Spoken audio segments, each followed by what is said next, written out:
guys, welcome to the Everett Silver Show. We have exciting guests as we do every week, and so I want to thank you so much for tuning in, and I'm always bringing it to you, so thanks so much for staying in tune with us. Stay connected. You're watching the Everett Silver Show. Hi, Everett. Michael, how's it going, sir? Pleasure to have you on the show. Thanks for having me. I really appreciate your time and helping promote the special. Man, I'm excited about it. Folks, my special guest, Michael Kosta. Many of us best known him from correspondent from The Daily Show with Trevor Noah. And he's about to introduce his 1 hour stand-up special, man. I'm telling you, from Comedy Central this Friday night, actually. You can catch it at 11 p.m. So, Michael, you're about to do a 3-city tour, man. And one, I know you got to be excited there in your own hometown. Well, I should say you're Detroit native there. So talk about it. Yeah, I am very excited. Thank you for having me on. My comedy career started in Michigan, right outside of Detroit. I'm from Ann Arbor, Michigan. And then I moved to the coasts, and then I moved to the other coast, then I moved to the other coast.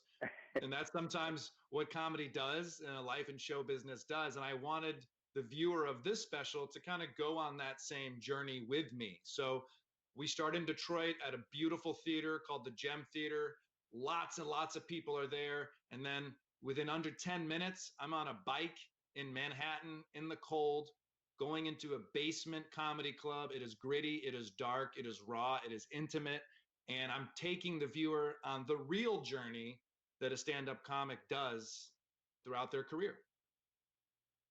And then you talking about the improv there in Los Angeles. But listen, talk about, Michael, why now? You know, I know you've been around it. You're doing this special. The moment is now. Why right now? Well, that's a great question, but comedy always is around. Comedy always exists. We all need a laugh all the time. This year has been heavy. This year has been tense. I am very thankful that Comedy Central is releasing this right now because people are at home, man. People are getting mad. People are talking to their dog like it's a human being right now. When you go get a cup of coffee right now, you notice that people aren't really sure how to be social anymore. So we need a break. This is not a political lecture comedy show. This is a 1 hour comedy show where my job is to try to make you laugh and forget about things for the hour. And if you give me that chance, I think you'll enjoy it. Well, I got to tell you, man, you know, I'm looking forward to it because you're a veteran stand-up comic. But I mean, you've done from the Tonight Show, Conan, late night, Seth Meyers. I mean, there are things that you're doing, and folks, we got to make sure you tune in. Michael Kosta is going to be premiering this Friday again, December the 11th, 11 p.m. on Comedy Central. And then, Michael, I give you the last say to just talk about, promote the folks for coming out, watching it, and doing what we need to do. Well, yeah, I spent a lot of time on this special. When you shoot in 3 different cities, it is 3 times more work. If I would have known that, maybe I wouldn't have done 3 cities. But most of all, I'm really proud of this. I've been a touring stand-up comic for 15 years. I've played all over this country. Yes, I have done Seth Meyers and the Tonight Show and Conan, but I've also done a bowling alley basement. I've also done a wedding shower. I've also done an airplane hangar in a garage in front of 6 people. So comics do most of those jobs all the time. And every once in a while, you get a special or you get a TV appearance. And when you do, we celebrate because it's a reward for all the crappy shows you've done. So this feels like a reward for me, and I hope you tune in this Friday on Comedy Central. Well, Mike, I got to tell you, that was a really real moment there, man. Just telling you, just doesn't matter where you are. You have set the stage. You're there for us. And so, guys, again, catch Michael Kosta. He's the original. I'm talking from original Comic Central stand-up special. Is going to be again this Friday, December the 11th, 11 p.m. on Comedy Central. What a pleasure to have you, Michael, for doing the show. Thanks a lot, man. Thank you for having me. You're welcome. More guests coming your way. Don't touch that dial. I'll be back in a moment. Hey. Richard, how you doing, sir? How you doing? I'm well, thank you. Well, you got to first understand, guys, I have the iconic, I'm telling you, the iconic Richard Thomas. We know him as John Boy from Walton's. Man, you got to understand, during this wonderful time. And, Richard, how about this, man? This is my 100th show that I'm about to do, so this is special for me, man. Oh, that's great. Congratulations. Well, folks, my guest is with us. Thanks you, Richard. Well, I'm trying to tell you, man, you got to understand this family time. We know him as family man. Thursday, December the 17th, you're going to catch him at 8 p.m. with a full, I'm telling you, 90-minute this Christmas celebration. Richard, you're going to be hosting the Tabernacles Choir Christmas holiday special. Talk about it. That's right. It's I think around the 17th version of this concert given by the Mormon Tabernacle Choir. And we did it last December, so it was pre-pandemic. So there were like 20,000 people in the house, and it was an amazing, astonishing event. And I think it'll be so great for people to be able to tune in and watch a holiday special where everybody's actually together and celebrating. The choir is one of the great cultural institutions in the country, and Kelly O'Hara, who does the singing, is such a magnificent performer. And I got to read a beautiful story and do the Christmas story and all that. It was a Christmas present for me, and I think it will be for everybody else too. Well, let me tell you, Richard, I had the opportunity of seeing some of it before talking with you. I'm telling you, if it is a wonderful time of the year to be able to have such a special like this. And Richard, you're doing so much, and to get someone of the likes of you to host it with you, Emmy and Golden Globes. I mean, we know you way back, and this is an honor just to have you to do this. Well, you're very kind. I mean, I love being on stage, and being on stage with talented people like that is really, really special. I've been a lucky man. It's been a long road for me in the business. I started as a child, and I've been able to do what I love, and I've been able to work with people that I love working with. And so I just have a lot of gratitude, and I have a lot of gratitude for this, that I was able to do this concert. And a little different than some of your roles, because I know you've done drama from drama to stuff on stage. Talk about this from this perspective. During this pandemic, just to bring hearts, to have people's hearts warm again by such an event. Music has a way of calming that beast as well. What made you become a part of this, though? I think you're absolutely right. I think that we're all under stress. We're all under pressure. We all have all the normal challenges of life, family life, and the lives of our working life. And then all this is added on top of it. So people are going through a lot. I mean, they really are, kind of like the Waltons went through in the Depression. People are going through so much. And if there's any offering that can give some sort of comfort and a sense of community and people being together, it reminds us that actually we're all one, and eventually it'll pass, and we'll all get back together in the theaters, and it'll be a strange memory for all of us. But right now, we just got to get through it together the best way we can. And I think this is a really lovely offering for that. And I'm happy it's a Christmas offering, because that's my favorite time of year. Well, folks, I got to, again, tell you, you got to make sure you catch Emmy-winning Thomas, Richard Thomas, for doing such a great thing with the Tabernacle Choir, they also have been nominated for, I think they're Grammy and Emmy Award winners as well. But you got to tune in, guys. December the 17th on Thursday, 8 p.m. on BYU TV. And again, Richard, you got to tell me one last secret, man. How do you keep staying young, man?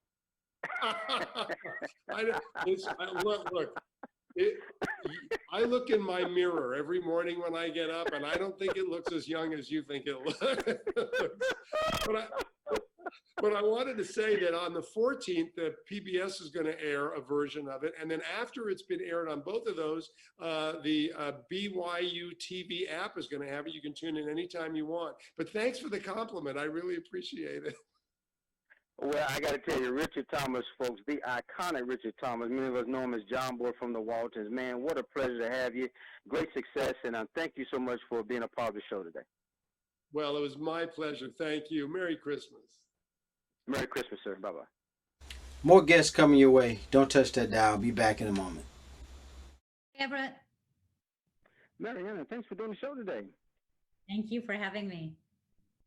It's a pleasure to have you. Folks, my guest is with us. You're talking about going inside some of the most dangerous black markets on the planet. And National Geographic has some new docu-series, Traffic, with, and I have the wonderful host, Mariana Van Zeller, is here. So, Mariana, talk about the show, because I'm excited about it. Absolutely. Well, it's an eight-part series where in each one we tackle a different global black market, and we really gain unique access into these darkest areas of the world. It's really a wild ride where we get to see how, to shine a light into these very dark corners of the world, but also to get to know the traffickers and the operators of these black markets. And it's always interesting to me to see shows like this to kind of go behind some of the, just really get into the. Are you ever surprised, Mariana, from some of the outcomes or just the stats of some of this stuff? All the time. I've been reporting on black markets for over 15 years, almost my whole life, my whole career as a journalist. And yet every single story I do, truly shocks me. And, just how realizing just how wide and the open, how open these black markets operate, how widespread they are. A few of the scenes that we filmed for this season, for example, happened just a few miles from my home in Los Angeles. We saw illegal firearm deals happening right next to a freeway on a regular weekday in Los Angeles. We saw, fentanyl being smuggled into the US in a car. Again, it was again and again surprising how I think we tend to think of these black markets as operating in very far away lands and in underground and secretive locations, but the realization that actually they happen out in the open a lot of times, right in plain sight, and that they are truly all around us. And so many scams and things that are out there. When you think in terms of that, and a show like this will bring, some awareness to those things. Just kind of talk about, because I love folks. If you don't know, you got to make sure you tune into Traffic. It airs Wednesdays, I believe, at 9 p.m. on the National Geographic. But you guys really get into it. And have you ever thought that this type of show, and sometimes I guess I got to ask Mariana, how do they stay around time after time after time? How do the people that talk to us stay around? You mean how do we gain access to these No, worlds? no, I'm just saying, we see these types of things all the time, from scams, from all types of things, for people pimping stuff. So much going on. Yeah, it's money, as long as there's Yeah, money yeah. to make at all levels of society, there's going to be black markets.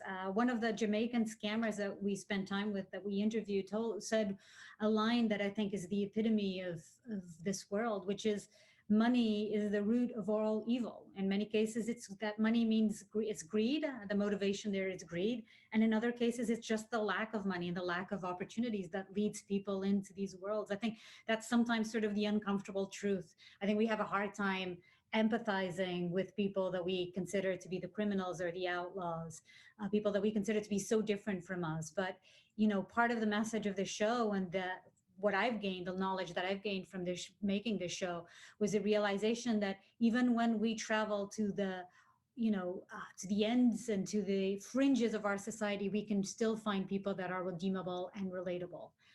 And that was truly eye-opening. Well, I got to tell you, that's why you're the award-winning investigative journalist. I tell you, it's a pleasure to have Mariana Vanzella on the show, because she's on a mission driven, I guess, around the world to explore some of these black markets. Again, it's just amazing, from these tigers to drugs to guns. And again, make sure you tune in Wednesdays at 9 p.m. on the National Geographic. And Mariana, what a pleasure to have you on the show, and thanks for doing it. The pleasure is all mine. Thank you so much for having me. You're so welcome. More guests coming your way. Don't touch that dial. Be back in a moment.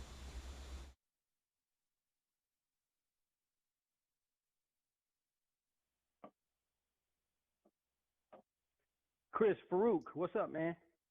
Hey, Everett, how are you?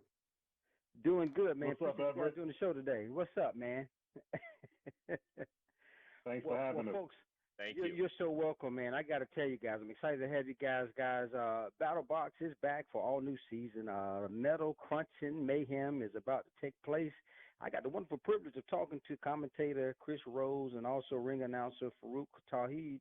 And guys, it is a pleasure to have you. And I start, I guess, Chris, I'll start with you, man. Just talk about, man, when you just talk about, I saw some of the footage of it. I don't know how these guys battle, but you got an interesting task there. Well, I actually have the easiest job in showbiz. It's simple. I mean, it's easy to get excited when there's 250-pound robots in the middle of a bulletproof glass cube that have blades that are spinning at a tip speed of 250 miles an hour and cutting pieces of metal off of one another, and it's flying all over the place. Like, you'd be excited too, right? I mean, I'm literally bouncing out of my seat half the time. There's explosions, there's fire, there's robots getting flipped 20 feet in the air. And that's the beauty of each and every BattleBots fight, is you don't know exactly how it's going to go. There is no script to these things. Just when you think you have seen it all in BattleBots, you haven't. So you think you know, but you really don't know when it comes to the BattleBots world, and that's what makes it most exciting. It's always Farooq. It's always amazing to me, guys, to see the designs that are out and being built. And then you're the ring announcer, man. Because I tell you, I'm on the edge of my seats trying to tell them to flip over. They're flipping each other over. How do you, man? You've got to look at it all and then commentate it at that. Talk about that. Yeah, man. Being able to go in there and introduce these robots, I really take pride in it because I get to, add to their fanfare. You see them, they come together, they got the costumes, they got the looks, they matching the robots, the whole nine. Sneakers that light up, suits that light up. They got all types of props and everything that bring the characters to life, right? And I get to introduce them. But listen, man, the passion with these people behind the scenes is just truly amazing. And Chris and I, Kenny, we get to stand pretty close to the glass. Chris and Kenny, they're right outside. Their seats are right there, but we're right up against it. And like Chris was saying, when you see these 250-pound robots going against each other, and they're inside this bulletproof box in the battle box, and sometimes we're standing close. We see parts flying, pieces flying at us. We're even close to the glass, and we're still ducking, getting out the way. Because some of these hits and stuff that happen, it's like watching a prize fight, right? When you see a big hit in the ring, you're like, oh, and the same thing happens in this sport, man. And it's truly amazing to watch. One of the most exciting things out here, and we bring in more excitement because we got our BattleBots bounty hunters. And if you thought our regular tournament wasn't enough, this tournament is going to get even crazier because we got 6 legends like Tombstone, Son of Waiachi, Bronco, Witch Doctor, Ice Wave, Beta, all coming at you. They're the legends, and they got the titles, they got the wins, they got the giant nuts right under their belt. BattleBots Hall of Famers, if you will. And you got a lot of newcomers that want to come and take that title. And that's what we're getting them an opportunity to do. 8 robots will fight each other out, and only one will be able to go up against the legend, right? David versus Goliath. And each episode, $25,000 person's on the line. Who's going to take it? Find out on Discovery Plus, streaming January 4th, 2021. I love it, Chris. And then I'll let you close it out, man, because I just talk about the talent coming from, all types of rookies, upcoming guys, whether they were coming from, families of university students. I mean, there's just so many folks kind of getting the game. So, Chris, it's always it's exciting where people are being innovative these days. Absolutely. And, listen, we do have the legends that are returning, whether it's Tombstone or Witch Doctor or Whiplash, Yeah. Son of Waiachi, all those sort of groups. But to me, the thing that keeps BattleBots so interesting are the number of families who got together and have watched BattleBots for years, and they were finally, let's dip our toe in the deep end of the pool. Let's dive in. Let's give this a shot. And so they have built their own robot, and now they're competing on television. And for them, that's something special. We even have an 11-year-old competitor, Everett. We've got an 11-year-old captain of a team. His name is Tyler Wynn. He's being mentored by the designer of Tombstone, Ray Billings. Ray is actually dating his mom. And this kid is super smart. Mensa since the age of 4. When you're talking to him, you feel like you're getting your PhD in robotics. He's something special. You'll have to see exactly how he does. But if he ends up winning the giant nut, whether it's this year or somewhere down the line, maybe by the ripe old age of 13 or 14, it wouldn't shock me. Well, guys, everybody got to tune in. BattleBots airs Thursday, 8 p.m. on Discovery Channel, guys. My main man, commentator Chris Rose, also my guy, ring announcer Farug, Tauheed. Thank you for doing the show today, man. And it's my 100th show, so thanks for doing it. Absolutely, Everett. Thank you. You got appreciate it, man. Congratulations. Congrats. Appreciate That's awesome. it, man. Thanks, man. Later, guys. No problem. Happy holidays. Be safe. All right. Happy holidays. More guests coming your way. Don't touch that dial. Be back in a moment. All right. Hello, Everett. Brooke, what a pleasure to have you on the show. Thank Thank you so much. Thank you for having me. You are so welcome. Well, folks, I'm excited to have actress and Emmy-nominated television host Brooke Burns. I tell you, you remember her breakout roles, Ally McBeal, Baywatch, from some of my favorite shows, Melrose Place, and she's the host of Masterminds. And Brooke, we got to talk about the show because you got three of the greatest trivia minds coming together, and so the country's got to watch. Talk about the show. Absolutely. Thank you. Yes, it's our second season, Masterminds, with Ken Jennings, the GOAT of trivia, and our trivia legend, and then Muffy Morocco, who's our historian, and Jonathan Corblaw, who's our chess wizard. And they play against three contestants in speed, multiple choice, single answer trivia. And then the final mastermind and the final contestant have a 5-question final round where they play for $10,000 and the opportunity, if they keep winning, to potentially come back and become a mastermind. So it's a lot of fun, and I love learning something new every show. And all of them got different personalities. How do you because you got I got to put all that together in the show and host it as well. You have an awesome job and task. I do. It's so much fun, though. I really enjoy it. I think that, one of the, not only do you, come on the show and you can learn something from all of the trivia, but it is fun to watch the different personalities interact with one another. And having three new contestants every show makes every show unique and different. And I think especially as the masterminds even have gotten to know each other, they've become more comfortable with one another. So there's a lot of ribbing and fun when it comes to what they know, what they don't know. And they like to point that out, of course, between one another. Brooke, I know that's funny. I oftentimes wonder who comes up. I mean, can you imagine what goes into the show and like the questions that's being asked and I mean, sometimes you're just wondering game shows are really popular now. I know they've kind of had a comeback, which is so fun. I feel like, back in the 50s, it was something, when there were less channels that families could get together and would all watch, because it's fine for a 10-year-old or a 70-year-old all mixed together. And I feel like then there was kind of a lull. And I feel like that sense of watching something together as a family, especially now, during the coronavirus, that people have been brought together and are really hunkered down together again. And so you need those things that you can kind of do together as a family. And I feel like that's what game shows really are great for. And they're fun and they're light and educational as well. And they have, and I got to say this, Brooke, because to have someone from your caliber and background just to be able to host a show, of course, adds some elements. Any last minute thing, I got to tell my audience, Masterminds, new episode begins Monday, December the 7th at 4 p.m. on the Game Show Network. You got to make sure you tune in. And then any last minute things, Brooke, you want to say it is a pleasure to have you. Yeah, thank you so much. Tune in. They're going to be showing Monday to Friday. Like I said, the guys on the show are really having a lot of fun. And as we get to know each other, I think this season is going to be an especially good time. So please come and join us. Actress nominated, Emmy nominated host Brooke Burns. Make sure you tune in to Masterminds December 7th at 4 p.m., guys, the game show. As Brooke said, Monday through Friday. Brooke, happy holidays and thanks for doing the show.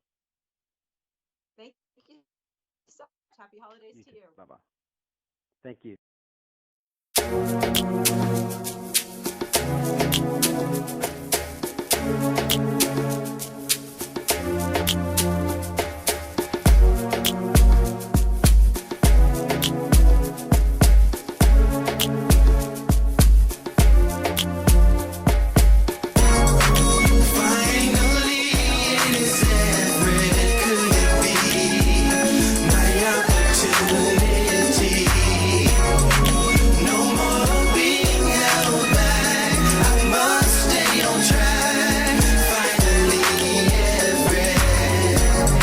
Seems like forever is coming. I can't believe it's happening to me. Wanting to sing, get the song.